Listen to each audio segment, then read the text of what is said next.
So this next assignment, you're writing a fun little poem to practice how to do a blog post. When you open the assignment, know that you need both links. The first link is a generator to create the poem. The second link is where you're going to post the poem on our blog site. Go to the generator. They show you the directions for how to write an I am poem. Just for fun. They have an example, and then you're going to create yours by filling in the blanks. Don't overthink it, just have fun with it.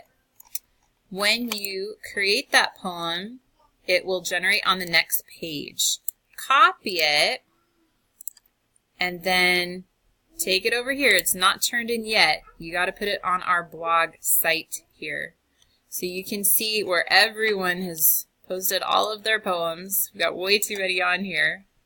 And at the very bottom, here's how you post it. You're going to leave a reply by putting your name and then paste in that poem as a comment. And then hit submit, and it will appear right here on the page. And this is normally where we do discussion threads. We're just practicing how to do it for fun and sharing a little bit about yourself with the class. Let me know if you have questions.